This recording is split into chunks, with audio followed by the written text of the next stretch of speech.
Assalamualaikum warahmatullahi wabarakatuh. Baiklah, pada video kali ini kita akan mempelajari materi tentang jarak, titik, dan bidang. Nah, langsung saja pada pengertiannya.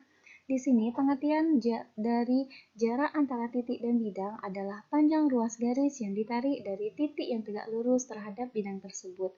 Nah, pada gambar di bawah ini, jarak antara titik A dan bidang alfa adalah panjang ruas garis AA aksen yang tegak lurus bidang alfa. Nah, bisa kita lihat pada gambar ini terdapat titik A. Kemudian di sini ada sebuah bidang yang kita namakan dengan bidang alfa. Nah, di sini refleksi dari titik A ketika kita jatuhkan ke bidang alfa yang mana ini adalah tegak lurus, maka di sini kita namakanlah dengan titik A aksen. Nah, bisa kita lihat di sebelah kanan ketika kita tarik garis lurus antara A dan titik A aksen. Di sini kita bisa lihat bahwa dia membentuk sebuah sudut siku-siku. Nah, berarti ini menandakan bahwa dia merupakan garis yang tegak lurus dengan bidang alfa.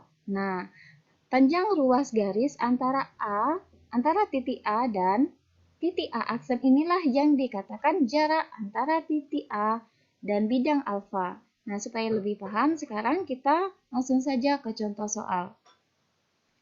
Nah, di sini diketahui panjang rusuk kubus ABCD EFGH adalah 4 cm. Nah, kita diminta untuk menentukan jarak antara titik C dengan bidang BDG. Nah, di sini bisa kita lihat ya.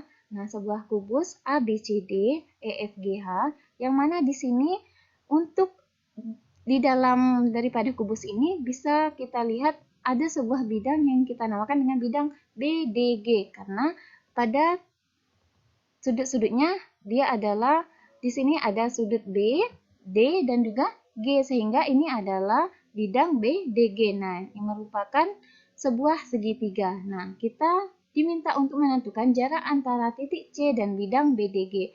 Nah, kita harus ingat bahwa untuk menentukan jarak antara titik ke bidang itu harus kita tarik garis lurus ke bidangnya, dari titik yang ingin kita tentukan ke bidangnya. Nah, kita tarik garis lurus sehingga dia tegak lurus dengan bidang tersebut.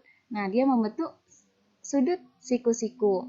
Nah, dari sini untuk memudahkan kita menentukan panjangnya, di sini kita tarik ya dari C ke bidang BDG, yang mana di sini ada sebuah garis yang kita tarik dari G ke tengah-tengahnya. Nah, yang ini merupakan P ini merupakan pusatnya atau pertengahan dari diagonal sisi antara B ke D. Nah, yang mana di sini ada sebuah titik yang merupakan hasil refleksi dari C. Nah, ketika kita tarik garis lurus, dia membentuk sudut siku-siku. Nah, ini kita namakan dengan C aksen. Nah, bisa kita lihat di sini ada sebuah segitiga. Nah, segitiga PCG. Nah, yang mana di sisi PG-nya ini ada sebuah titik yang kita namakan dengan C aksen. Nah, supaya lebih mudah bisa kita lihat di sini. Kita keluarkan segitiganya ya. Nah, di sini ada sudut P, C, dan G. Nah, di sini ada C aksen. Nah, yang mana ini adalah sudut siku-siku. Nah, kemudian di sini juga ada sudut siku-siku. Nah, untuk menentukan panjang antara C ke C aksen ini atau panjang dari sisi C aksen ini, kita menggunakan rumus dari luas segitiga. Nah, luas segitiga dari PCG ini adalah alas setengah kali alas kali tinggi. Nah, alas dari segitiga PCG itu adalah PC, maka kita buatlah di sini atau CP ya. Kita buatlah sama dengan 1/2 dikali CP dikali CG karena tingginya di sini adalah CG. Nah, kemudian sama dengan, nah bisa kita lihat ketika kita rotasikan segitiga PCG ini, maka bisa kita buat bentuknya seperti ini ya. Nah, dengan sudut-sudutnya yang sama, maka bisa kita tentukan untuk alasnya ini kita jadikan GP atau PG ini sebagai alasnya, kemudian sebagai tingginya adalah C aksen atau C aksen. Nah, sehingga kita bisa buat di sini luas segitiga PCG itu bisa juga dengan setengah kali PG, alasnya adalah PG, kemudian tingginya adalah C aksen. Nah, maka di sini untuk setengah dan setengahnya bisa kita hilangkan ya, karena di sebelah kiri dan sebelah kanan sama-sama ada setengah. Sehingga di sini tersisa CP dikali CG sama dengan PG dikali C aksen. Nah, Kalau kita hanya ingin menentukan nilai dari CC aksen, maka caranya adalah dengan membagikan CP dikali CG dengan PG. Atau CP dikali CG per PG. Nah, jadi untuk mendapatkan CC aksennya adalah ini rumusnya. Nah, di sini bisa kita lihat apakah kita sudah mengetahui panjang dari CP-nya. Nah, kita belum mengetahui. Nah, untuk mengetahuinya kita harus menentukan terlebih dahulu panjang dari CA. Nah, di sini karena CP ini adalah setengah daripada CA dan CA ini adalah diagonal sisinya. Nah, ini rumusnya CA. Nah, CA itu adalah sisi miring daripada segitiga ABC. Nah, jadi CA kuadrat sama dengan AB kuadrat ditambah BC kuadrat. Nah, CA kuadrat sama dengan untuk AB-nya kan sesuai dengan yang diketahui bahwa panjang rusuknya adalah 4 cm. Maka AB sama dengan 4 kuadrat, ditambah BC-nya juga 4 kuadrat. Sehingga 4 kuadrat tambah 4 kuadrat sama dengan 16 ditambah 16. Nah, di sini kita hanya ingin menentukan CA saja, maka harus kita hilangkan kuadratnya. Untuk menghilangkan kuadrat, maka harus kita akarkan yang sebelah kanan. Maka CA sama dengan akar dari 16 tambah 16. Nah, CA sama dengan, 16 kali 16 ini sama dengan 36 ya. Nah, atau juga bisa kita buat 16 kali 2. Nah, 16 kali 2 itu untuk 16 bisa kita keluarkan karena 16 ini adalah akar 16 hasilnya adalah 4. Maka 4 akar 2. Nah, jadi kita buatlah di sini CP sama dengan setengah kali CA. Nah, CA-nya tadi adalah 4 akar 2, maka kita masukkanlah di sini 1/2 dikali 4 akar 2 sama dengan 2 akar 2 karena 4 dibagi 2 sama dengan 2. Dan akar 2-nya tetap kita tulis.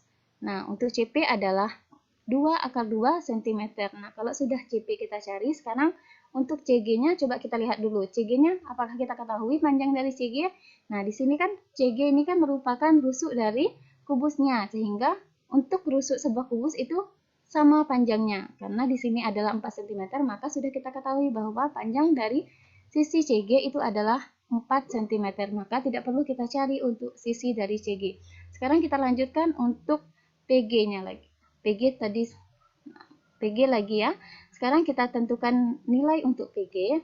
Di sini untuk PG dia adalah sisi miring. Nah, sisi miring dari sebuah segitiga PCG. Nah, kita ketahui PC-nya tadi adalah 2 akar 2, kemudian CG-nya adalah 4 cm, maka bisa langsung kita cari. Nah, PG kuadrat sama dengan CP kuadrat ditambah CG kuadrat. Nah, PG kuadrat sama dengan dalam kurung 2 akar 2 kuadrat ditambah 4 kuadrat. Nah, PG kuadrat sama dengan, nah, 2 kita pangkatkan 2, hasilnya adalah 4, kemudian akar 2 dipangkatkan 2 sama dengan 2. Ingat kalau akar kemudian dipangkatkan, maka akarnya menjadi hilang. Sehingga di sini untuk 2 akar 2 kuadrat hasilnya adalah 4 kali 2. Ditambah 4 pangkat 2 sama dengan 16. Nah, di sini PG sama dengan, nah, kenapa kita tinggal PG saja? Karena ingin kita tentukan adalah PG. Nah, di sini harus kita hilangkan kuadratnya. Ingat tadi untuk menghilangkan kuadrat, maka sebelah kanan harus kita akarkan. Maka PG sama dengan akar dari 4 kali 2 sama dengan 8 ditambah 16. Maka PG sama dengan akar dari 24. Nah, di sini PG sama dengan, nah, untuk 24 ini adalah perkalian dari 4 dan 6. Maka di sini 4 kali 6 udah 24. Maka di sini kita buatlah PG sama dengan akar dari 4 dikali 6. Nah, kemudian untuk akar 4 ini bisa kita keluarkan karena nilai dari akar 4 adalah 2. Sehingga kita dapatlah bahwa PG adalah 2 akar 6. Nah, sekarang semua komponen di sini sudah kita ketahui. Sekarang tinggal kita masukkan ke rumusnya. Nah, CC aksen sama dengan CP kali CG per PG. Nah, CP-nya tadi adalah 2 akar 2, kemudian CG-nya adalah 4, dan PG-nya adalah 2 akar 6. Nah, sekarang tinggal kita kalikan 2 akar 2 dikali 4 sama dengan 8 akar 2. Nah, kemudian 2 akar 6 kita turunkan ya, atau langsung kita tulis saja. Nah, di sini untuk 8 dan 2 ini bisa sama-sama kita bagi 2.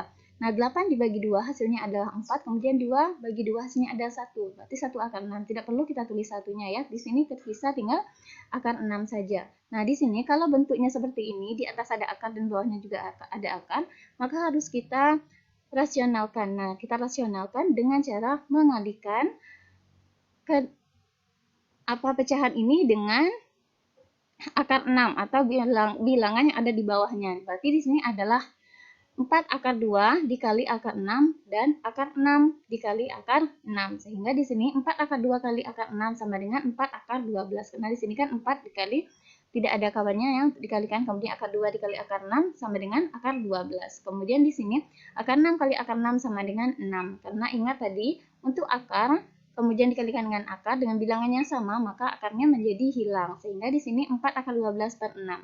Nah, untuk akar 2 dari 12 di sini adalah perkalian dari 4 dan 3. Nah, di sini maka kita buat 4 akar 4 kali 3 per 6 sama dengan 4 kali 2. Nah, ingat di sini bisa kita ketahui bahwa untuk akar 4 nilainya adalah 2, sehingga 2 kita keluarkan akar 3. Jadi 4 kali 2 akar 3 per 6. Nah, untuk 4 kali 2 hasilnya adalah 8. Maka kita buatlah 8 akar 3 per 6. Nah, untuk 8 dan 6 ini bisa sama-sama kita bagi 2. Nah, 8 dibagi 2 hasilnya adalah 4, kemudian 6 dibagi 2 hasilnya adalah 3. Nah, maka kita tulislah di sini 4 per 3 akar 3 cm. Nah, jadi dapat kita simpulkan bahwa jarak antara titik C ke bidang BDG adalah 4 per 3 akar 3 cm. Nah, baiklah. Kalau sudah kita pelajari contohnya, sekarang silahkan kalian kerjakan soal latihan. Nah, di sini diketahui kubus ABCDEFGH dengan panjang rusuk 10 cm. Hitunglah jarak antara titik A dan bidang BDHF. Nah, ini gambarnya ya. Nah, kemudian untuk soal yang kedua, ada sebuah limas beraturan TABCD dengan rusuk AB sama dengan 8 akar 2 cm dan rusuk tegak TA sama dengan 17 cm. Nah, tentukan jarak antara titik puncak T ke bidang ABCD. Nah, ini adalah gambarnya. Nah, silakan kerjakan. Semoga kalian bisa memahami penjelasannya. Oke, terima kasih. Wassalamualaikum warahmatullahi wabarakatuh.